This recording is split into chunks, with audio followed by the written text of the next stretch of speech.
Hello everyone. आप लोगों की कॉस्ट पेपर ख़त्म होने के बाद 3 दिन की छुट्टी है और उसके बाद एफएमएसएम का पेपर है, then you have 1 day gap and then 19 तारीख को आपका एग्जाम है ऑफ ऑडिट पेपर। तो ऑडिट पेपर इस बार पेपर 5 होके भी लास्ट में एग्जाम हो रहा है। Now the thing is that कि मैं रिस्क नहीं लेना चाहता, तो मैंने तो 1.5 डेज़ के हिसाब से स्ट्रैटेजी बताई है जो मैं अभी डिस्कस कर दूंगा तुम लोगों के साथ। 1.5 डेज़ का मतलब है कि तुम अपना वो पेपर नंबर 6 एफएमएसएम देखिए घर आए, उस दिन क्या पढ़ना है, नेक्स्ट डे फुल क्या पढ़ना है और फिर एग्जाम के दिन ऑडिट में क्या पढ़ना है, because this time audit will be your last paper. 17 तारीख को एफएमएसएम है और 19 तारीख को ऑडिट है। हाउएवर आपके पास आज का थोड़ा सा समय है, 3 घंटे कुछ, और पता नहीं मैं कितना आप पढ़ पाओगे नहीं पढ़ पाओगे, because after 4 exams you will be exhausted और सामने 3 दिन की छुट्टी है, तो you would want to relax and unwind a little bit. But कोशिश कर सको अगर तो 3 दिन जो छुट्टियां पड़ेंगी उसमें अगर कल वाला दिन, टुमारो, एक दिन अगर थोड़ा सा तुम यूज कर पाओ फॉर रिवीजन ऑफ ऑडिट तो बहुत फायदा होगा। मैं बता दूंगा कौन कौन से चैप्टर्स, हल्के हल्के चैप्टर्स बताऊंगा जो समझ सके। कर सको तो अच्छा रहेगा, नहीं कर सको तो मैंने तो 1.5 डे के हिसाब से स्ट्रैटेजी बनाई है। ठीक है, let's see the strategy. Out of total 11 chapters, 11 chapters है ना अपने सिलेबस में, 11 चैप्टर्स का ये नाम है, सबको पता होना चाहिए। पहला chapter nature, objective, scope of audit, फिर strategy planning, risk and control, audit evidence और चैप्टर 5 आइटम्स ऑफ एफएस। फिर डॉक्यूमेंटेशन, कंप्लीशन रिव्यू और ये ऑडिट रिपोर्ट एंड कारों को मैं 2 अलग अलग मानता हूँ, 88B, special audit, bank audit, ethics. Now ये चैप्टर्स ए कैटेगरी के हैं, 1, 2, 4, 5, 6, 7, 11, ये ए कैटेगरी चैप्टर्स हैं। इनसे इनके अंदर अराउंड 20 स्टैंडर्ड्स कंप्लीट होते हैं इसमें, 20 स्टैंडर्ड्स, और इनका वेटेज है एग्जाम में 52 से 78 मार्क्स, तो ये बहुत हॉट है। ये ए कैटेगरी के चैप्टर्स हैं। Then you have got 3 chapters, chapter 3 risk and control, 9, 10 bank audit, special audit, जो टिपिकल दाल भात चैप्टर जिसको मैं बोलता हूँ, जिसके भरोसे स्टूडेंट की ऑडिट में नैया पार होती है। स्पेशल ऑडिट, बैंक ऑडिट भले ही आपको थोड़ा लंबा लंबा सा लगे, बट वो वही नैया पार करा देता है एंड मोमेंट में। ओके, उसके क्वेश्चंस थोड़े सिंपल सीधे साधे से रहते हैं, एमसीक्यू में भी डिस्क्रिप्टिव में भी, तो टाइम लगता है पर हो जाता है। And then 8A, 8B audit report and CARO, ये हॉट है पर इसको क्या है ना, out of the proportion blow किया जाता है कि बहुत ज़्यादा इंपॉर्टेंट है। ये सी कैटेगरी है क्योंकि इनमें मेहनत बहुत ज़्यादा होती है, नंबर रेस्पेक्टिवली थोड़े से कम होते हैं। ओके, पर ये भी पढ़ना तो है ही। नाउ मैं जो स्ट्रैटेजी बता रहा हूँ वो मैं बता रहा हूँ कि जब आप 1.5 दिन की स्ट्रैटेजी, मतलब एफएमएसएम का पेपर दे के आओगे घर, पेपर नंबर 6, उसके बाद 1 दिन की छुट्टी, फिर पेपर 5 का एग्जाम हो रहा है, तो डे 1 को तुमको क्या पढ़ना चाहिए 3.5 घंटे में। पहले चैप्टर 1 पढ़ लो, नेचर, ऑब्जेक्टिव ऑफ ऑडिट, इसमें डिफरेंट टाइप के एंगेजमेंट्स होते हैं, 1 घंटे में हो जाना चाहिए रिविजन। फिर चैप्टर 11 उठा लेना, बड़ा इंपॉर्टेंट है ये, एथिक्स एंड एंगेजमेंट। इसमें एथिक्स और प्रिंसिपल्स एंड सेफगार्ड्स तो है ही, संग संग एसक्यूसी 1 है, 220 है, तो ये थोड़ा अच्छा चैप्टर है। 2.5 आवर्स मान के चलो, इसको 2.5 आवर्स लगेंगे और लगाना 2.5 आवर्स, जितना समय लगाओगे उतना अच्छा रहेगा।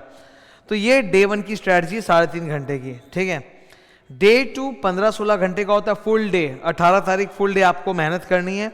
तो वहां पर सारे ए कैटेगरी के चैप्टर्स हैं, लेकिन मैंने सीक्वेंस सोच समझ के बनाया।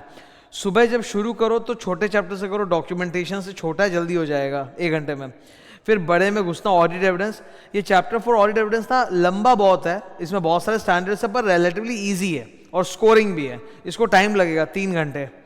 फिर कंप्लीशन रिव्यू में जाना, इसमें भी 6 स्टैंडर्ड्स हैं, अच्छा चैप्टर है, 2 घंटे लगेंगे रिविजन में।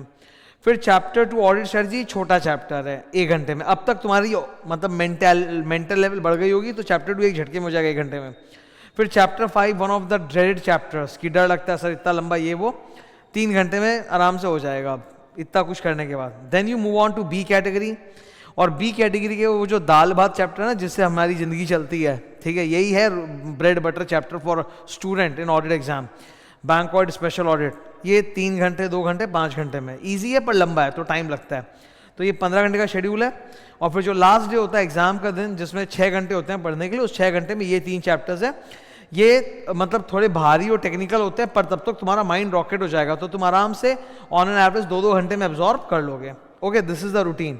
So this is 1.5 day strategy in general. लेकिन जैसा कि हमारे इस बार स्पेशल केस हो गया हम लोग के कि पेपर 4 के बाद 3 दिन की छुट्टी, फिर पेपर 6, तो जाहिर सी बात है कि इस 3 दिन में अगर देखो लास्ट के 2 दिन तो नहीं करोगे, मुझे भी मालूम है FMSM पे ध्यान रहेगा, पर हो सके तो जो कल वाला दिन है, एक दिन जो आपको समय मिल रहा है एक्स्ट्रा, उसमें कोशिश करो तो ऑडिट के कुछ चैप्टर्स करना, फुल डे नहीं तो हाफ डे कर लेना, ठीक है। नाउ सर कौन से चैप्टर्स, अगर ये कॉस्ट और FMSM के बीच में मुझे छुट्टी मिल रही है और उसमें मैं थोड़ा सा ऑडिट पढ़ना चाहता हूँ, लेट्स से 6 घंटे 8 घंटे, तो कौन सा करूँ जो इजी भी लगे, हो भी जाए, स्कोरिंग भी है। माय सजेशन वुड बी, ठीक है, मैं 2 अलग अलग सजेशंस दे रहा हूँ, 2 अलग अलग। एक सजेशन ये है कि जिन स्टूडेंट्स को ना ऑडिट में से थोड़ा सा डर लगता है, स्टैंडर्ड्स वगैरह से, स्टैंडर्ड से डर लगता है, उन स्टूडेंट्स को मैं बोलूँगा यार ये दाल भात वाला चैप्टर है तुम्हारे लिए, ये पहले कर लेना।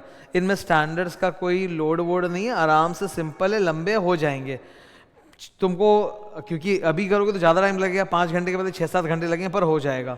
ये एक तरीका है। या फिर अगर आपको स्टैंडर्ड वैंडर्ड से कोई डर नहीं लगता, यू लव स्टैंडर्ड्स, तब मैं बोलूँगा you can go with the small but A category chapters. Small and A category chapters में कौन आएंगे, कोशिश करना ये 3 कर लेना, 1, 11 और 6, ये कर लेना, 1, 11 और 6। तो 2 अलग अलग ऑप्शन है। If you love standards you और you don't have a problem with standards, go with the A category 1, 6 and 11, तो 3 चैप्टर्स हुए रहेंगे तो कॉन्फिडेंस रहेगा। और and if you don't want to do standards, okay sir ये अपना स्टीरियो चैप्टर्स हमेशा से था सिलेबस में, special audit, bank audit, do it, ठीक है, तो इसको यूज करना, समय बचाना, ओके। बाकी इंटर ऑडिट में ये मैंने कंटेंट शीट डाला है जो हम लोग बुक में देते ही हैं, ठीक है। 11 चैप्टर्स में टोटल 30 स्टैंडर्ड्स है, हर चैप्टर में कौन कौन सा स्टैंडर्ड है, लिस्ट है वगैरह, ठीक है, ये सब चलते जा रहा है। और अभी लगातार मैं कुछ ना कुछ ऑडिट में सपोर्ट करने के लिए तुम लोगों को कुछ ना कुछ इंटरेस्टिंग वीडियोस देता रहूँगा डेली, जिससे रिविजन बरकरार रहे, ठीक है, okay. So this was the revision strategy for all of you and all the best for your exam, ठीक है। इवन फॉर FMSM, जाते जाते मैं एक चीज़ बोलूँगा, FMSM में जो SM वाला पार्ट है ना, स्ट्रैटेजिक मैनेजमेंट में, मैंने एकदम सुपर गोल्डन लेवल का मैराथन रिवीजन पढ़ाया था, जो कि 100% कंप्लीट रिवीजन है। मतलब 6.5 घंटे का वो पूरा मैराथन है स्ट्रैटेजिक मैनेजमेंट का, 5 चैप्टर्स फुल मैंने अपनी बुक से पूरे नोट्स के साथ दिखा के डिस्कस किया है। मतलब तुम वो पढ़ लोगे तो लाइक 100% रिवीजन हो गया तुम्हारा इन 6.5 आवर्स। तो SM के लिए बहुत अच्छी तैयारी रहेगी। मैं लिंक भी अभी नीचे डिस्क्रिप्शन में डाल दूंगा, ठीक है। Thank you, all the best.